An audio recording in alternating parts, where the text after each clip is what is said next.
into Samsung White's 2-0 start to the championship series. Thank you very much, guys. As you can hear in the venue, we're having a lot of fun, and wow, what a performance from Samsung White. Coming out the gates, really swinging once more. Again, destroying Royal Club. Let's get straight to the team comps. Rengar, Rumble, Talon. Let's pull the graphic up, and Krepa, maybe talk to me about some of the picks and bans and a slightly different approach by Royal Club, but it wasn't enough. I actually like what Royal Club did here. They had a good late game component in Mundo, Kha'Zix. They didn't fall too far behind early. Their picks scale well into all phases of the game. I like Corki into Twitch. I like Thresh. He offers engage. Actually, coming into this, if I had to choose a comp that I would like to see win, it is Royals, but then you have White just playing so damn brilliant.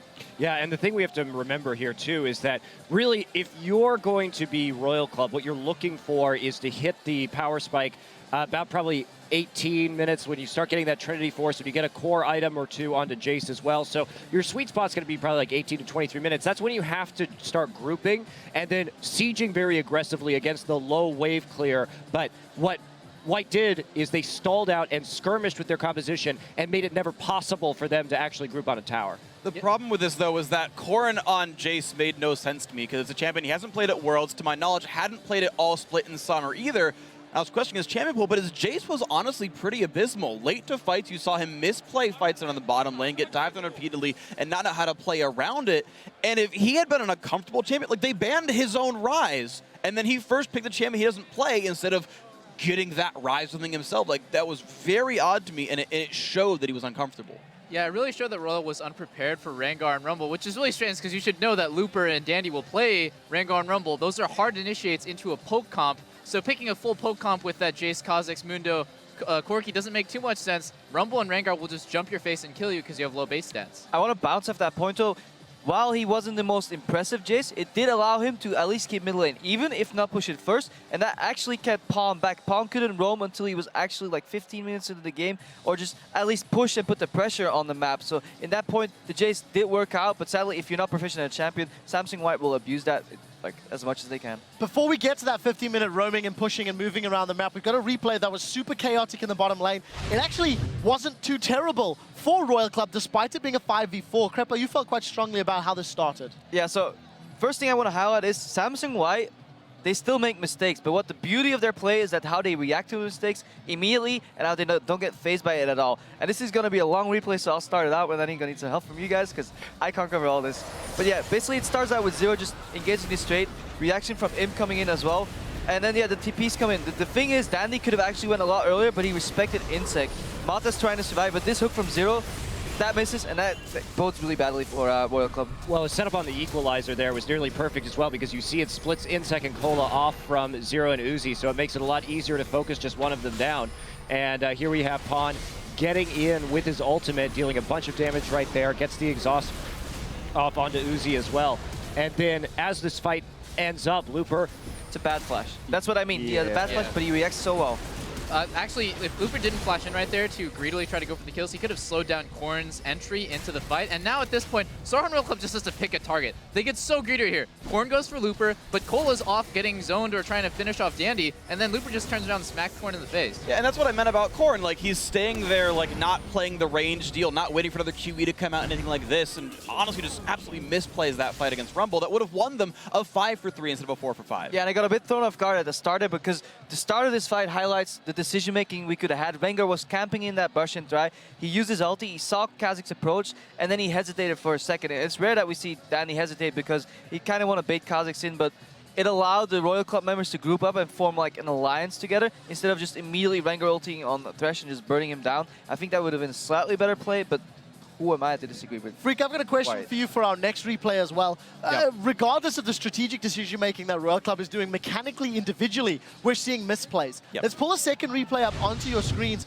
Talk me through some of the decision-making of the dive and then the eventual mistakes from Insect. Right, so the initial dive, this is beautiful. This is Samsung the whole time, and again, it's their instincts of playing together for years now. Well, actually, in Pawn's case, only a few months, but Pawn and Dandy set up the gang. It's beautiful. Roll the clip out, right? They both start from out of sight. If we play it forward, we're going to see they choose to go in together. Right? They're waiting. Okay, Danny's going to stealth. You see Pawn slowly inching forward. He's waiting. He's like, Okay, now you're stealth. Okay, now it's time. There he is. I mean, it's beautiful. The flash engage. Everyone else is ready to go right on top of that beautiful stuff. Honestly, there's very little Corrin can do, but he shouldn't have flashed. This is just silly by Insect. He thinks he has the kill. Pawn actually turns back to cue him to lifesteal. Thanks for grabbing his Hydra, and then Mod is beautiful. Knows he can exhaust, knows he, or just assumes he has the healing to keep him alive. Yeah, just can't assume the burn was going to finish it off there. Double lift. You were It trying burned to him in think the end. about some of the decision-making or misplays, plays from either squad? Yeah, I was going to say, after that first replay, it just goes to show Samsung White is just so ahead of the game. Yeah, they misplayed that first fight, and they ended up trading kills when it could have been more clean, or potentially actually a loss for them. But Samsung White, it looks like they're the Power Rangers, and like Royal's just like a hot dog or something. Like they can't do anything. They're sitting in lane. They're just doing really, they're just doing normal things that actually would get them ahead if they're against anyone except for Samsung White. They're playing aggressively. They're pushing their lanes. They're looking to group and fight. But Samsung White is just like 2-3 steps ahead every single time. See, at the start of this game, I was like, oh, it's finally getting close. Maybe we'll see a good match. And then White finds a way somehow every game to flip that switch, and suddenly your 5k go down, your towers dropping one by one, and you become a hot dog against the Power Rangers. Exactly. One game away before we find out if the Power Rangers or the hot dogs are going to push on to the finals, guys. We are going to head over to Twitter and ask you guys once more to share your favorite moments from Worlds with us. Send your responses to us at LOL Esports. Use the hashtag Worlds. We will be talking about them at the end of the day in the post-game wrap-up. We are going to drop in on another one of those viewing parties that is being hosted by Coke Zero. And here are the fans in a packed house at the Cinemark Legacy Theater in Dallas, Texas, where Team Dignitas' Kiwi Kid showed up to join in. Even got a little love there from TSM in a moment or two. As you hear all over the world, even cosplayers in the house. Thank you for that, guys. Samsung White are one victory screen away from clinching the Summoners Cup for 2014. We'll see if they can get it done when they face off against Starhorn Royal Club in Game 3 of our championship finals.